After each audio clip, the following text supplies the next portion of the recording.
ప్రపంచంలో ఏ ఒక్కరికి బైబిలులోని సందర్భాలు అర్థం కాక తప్పుడు బోధలు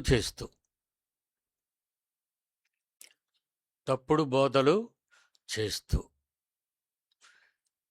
కొన్ని వేల శాఖలుగా విడిపోయారు. అదే మీకు ప్రత్యక్ష సాక్ష్యం.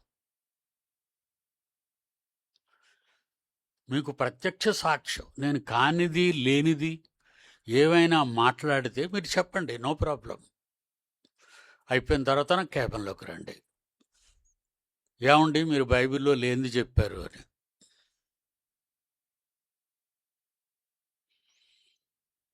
నిన్న ఒక ఆయన అంటున్నాడు, మళ్ళా ప్రసంగికుడు, ఏమండి ధనవంతుడు ఈజిప్ట్లో ఉన్నాడా మరెక్కడున్నాడు అని అడుగుతున్నాడు. ధనవంతుడు ఎక్కడున్నాడో తెలియకుండా ఎంబీటీహెచ్ పాస్ అయిపోయాడు. ఇకపోతే వాళ్ళ బోధలు ఇదిగో ఇప్పుడు పాట జాన్సన్ గారు చేశారు. ఆ పాటలో ధనవంతుడు ఎక్కడున్నాడు? నరకంలో ఉన్నాడు. ఆ పాటలో ధనవంతుడు ఎక్కడున్నాడు? నరకంలో ఉన్నాడు. ఈ పాటలు చూస్తూ, బైబిల్ చదువుతూ, ఎన్నో ప్రసంగాలు విని నరకంలో ఉన్న ధనవంతుడు విశ్వాసి అంటున్నాడు. చూడండి ఎంత దౌర్భాగ్యపు మాటలవి. వీళ్ళని బైబిల్ పాస్ అయ్యారు కదా అని మాట్లాడ్డా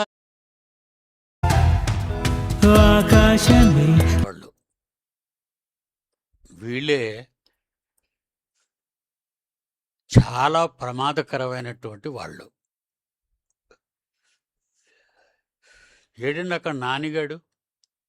ఏం బాబు తిన్న కూర్చోలేవా? వంగుంటున్నావు అక్కడ? ఎవరో ఫోన్ లాపు. నువ్వు ప్రైమ్ మినిస్టర్ కదరా, మొత్తం ఫోన్లన్నీ నీకు ఎప్పుడు చూసినా నీకు రింగిస్తే లైన్లో ఉండవు, ఎత్తవు, దేశం అంతా తిరుగుతావు. ఏటో నీ పని నాకు అర్థం. గలతీ సంఘంలో పౌలు గారి బోధకే తప్పులు పడుతూ, జాగ్రత్తగా వినాలి మీరు, ఇక్కడ కూడా అలాంటి దౌర్భాగ్యులు ఈ సంఘంలో ఉన్నారు. మరలా చెప్తున్నాను,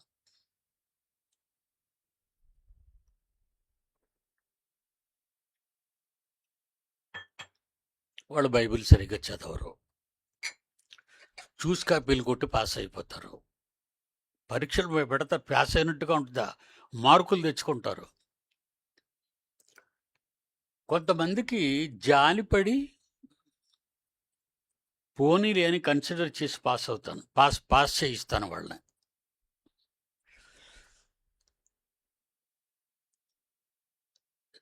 క్యాబిన్ తాళాలు లేవా? క్యాబిన్ తాళాలు లేవంటున్నారు వాళ్ళు. ఆ మహేంద్ర అన్నవాడి దగ్గరే ఉంటాయి. మరి ఎప్పటి వాడికి ఆ ఫ్యాన్ ఎందుకు వేయలేదు నువ్వు? ఒక మాట చెప్తున్నాడు 6వ వచనం నుంచి, బైబిలు రాని వారు, బైబిల్ సరిగా నేర్చుకొనని వారు ఈ వాక్యాలు చాలా జాగ్రత్తగా ఆలోచించాలి. నోటుకొచ్చినట్టు వాక్యాన్ని చెప్పేవాళ్ళు, కొత్త సంగతులు చెప్తున్నామని వాళ్ళ గొప్పతనాలకు పోయేవారు టోటల్గా మీరు కొలాప్స్ అవుతారు చెప్తున్నాను. ఎందుకంటే ఎవరికి వ్యతిరేకంగా పొరపాట్లు చేసినా పర్వాలేదు, కానీ దేవుడు క్షమించగలడు. కానీ దేవునికి వ్యతిరేకంగా తప్పుడు బోధలు కానీ చేశారనుకోండి, మిమ్మల్ని చంపి పడేస్తాడు. అంతకంటే నేను ఎక్కువ చెప్పలేను. ఏమనుకుంటున్నారు? దేవునికి భిన్నంగా మాట్లాడడానికి, బైబిల్లో లేనిది చెప్పడానికి. ఎవడిష్టం వచ్చినట్టుగా వాడు బైబిల్ను బోధించడం మొదలు పెడుతున్నారు. ఎక్కడ? బైబిల్ ఓపెన్ యూనివర్సిటీ ఇండియా ఇంటర్నేషనల్లో పట్టభద్రులైన వాళ్ళు. వీళ్ళందరూ కాపీస్టులు అనుకుంటున్నాను నేను. ఆడవాళ్లే కానివ్వండి, మగవాళ్లే కానివ్వండి, ఏదో బట్టి పట్టి రాసేస్తున్నారే తప్ప వాళ్ళకు బైబిల్ మీద సరైన అవగాహన ఉండటం లేదు. ఇంకా వాళ్ళందరినీ టోటల్గా బీఓఐలో లేకుండా చేయటానికి కంకణం కట్టుకున్నాను. ఇలాంటి వాళ్ళు బీఓఐలో ఉండటం వలన బీఓఐకున్న పరువు ప్రతిష్టల్ని పాడు చేసే దుష్ట పురుగులుగా వీళ్ళు చేరారు.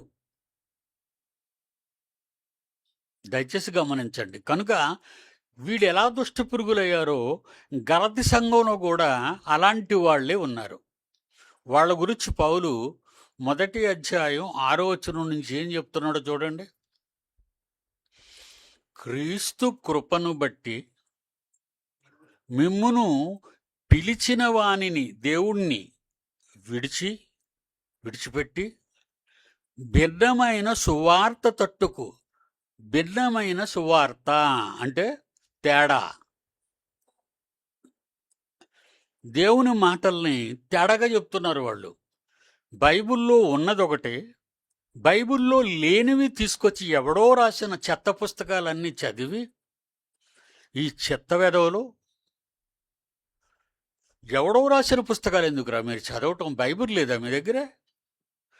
బైబిల్ నేర్చుకోవడానికి బైబిల్ లేదా నీకు? ఎవడో ఒక పనికి మాలిన వాడు కొత్త సంగతులు చెప్పాలనే దౌర్భాగ్యపు లక్షణాలు ఉన్నవారు, అలాంటి వారు బైబిల్లో ఉన్నారు. వాళ్ళని కూడా చూద్దాం. ముందు వాళ్ళని చూసి వీళ్ళ దగ్గరికి వద్దాం, గలతీ సంఘం దగ్గరికి. అపోస్తుల కార్యాలు 17వ అధ్యాయము 21వ వచనం.